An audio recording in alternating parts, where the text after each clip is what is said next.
The Heritage Committee was started because I think a lot of time Diane Valentine was getting a lot of resources and photos and stuff that pertain to the history of All Saints.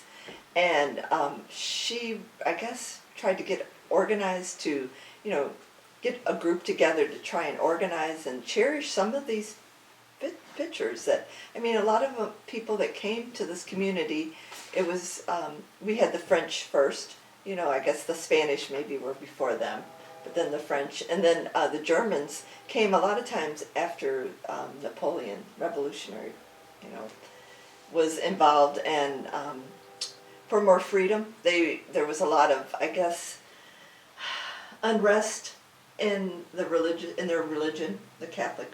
So a lot of them came over. I know my ancestors, and I think a lot of them, the Omas family came over on a cargo ship.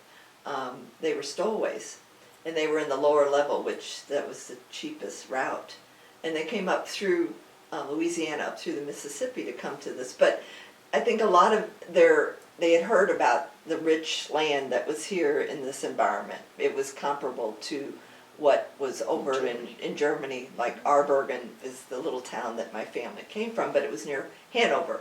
But the Port of Brennan is where they left from. And so it was just by word of mouth. And I think there was a book also written about this area at that time too.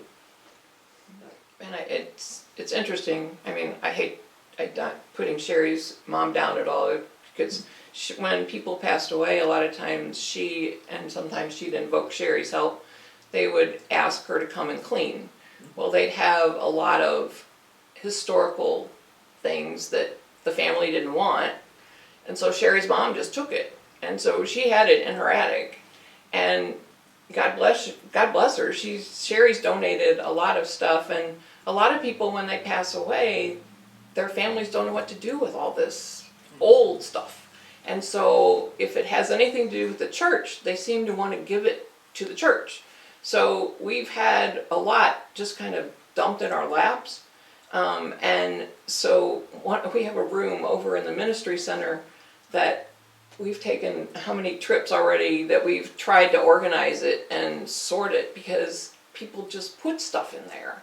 And so, but some of it is pictures and things that we've used for our 200th anniversary calendar. We have pictures of children in the 1890s classes, and it's really kind of neat, all the stuff we have. It's just, we don't even know all the things we have.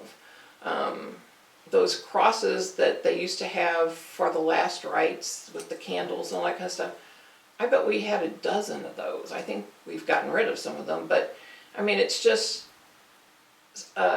sorting of historical documents and pieces that is kind of our primary goal, and to figure out where our heritage is. I'll tell you, working on the anniversary calendar, I have learned more about this church. I can tell you who donated the stained glass windows, how much they paid for them, and what year they did it. And it's just interesting to learn all this stuff, but the information is there. It's just we have to sort it out and help share it with the rest of our community, and our congregation. And to think that it started with 50 families. Yes. Yeah, yes. 50 families. Yes, down on the Darden Creek. Yeah. So it's very interesting. So it's kind of fun. The Heritage Committee meets the second Monday of every month at 6:30 over in the Ministry Center. And Maria is our chair, Maria Polmeyer. She works part-time here in the office. So if anyone's interested in joining our Heritage Committee, I'm sure they could call Maria, because after we get what we think everybody in there, we just lock the doors, because we don't want anybody just roaming in at the meeting, or in the building. But if you're interested in coming, sure, we'd love to have you and help us go through the history of our church. So, well, there's some things that we found, like down here in the basement of this building, there's etchings, and I think it was something that the children had to do in school, because I found a pencil etching that my dad had drawn of the school when he grew up, and then there was Art L. I think he drew a picture of the priest's house, and I think so. and it's either the church or it was the convent. I don't know, but there are 3 of them downstairs, and so Diane Valentine had them framed, and they're, so there's all kind of stuff around. Some of the stuff in this room is part of, what we contributed and collected and tried to, like that slate up there, that was, I think that blew off the top of the church. But she framed it, Yeah, I mean, there's so much history in this parish, and so many of the elderly who are still around that can have shared some of their stories with us, and they've been recorded, and it's kind of cool. So I think we have a big faith community, and it's really a community because, I don't want to say because we're so small, but I mean, that's, my grandsons are now in the school here. They're 6 and 10, and I just love it because the older ones are helping out the little ones. So like my 5th grade grandson, he has a kindergartner, I think, that is his buddy.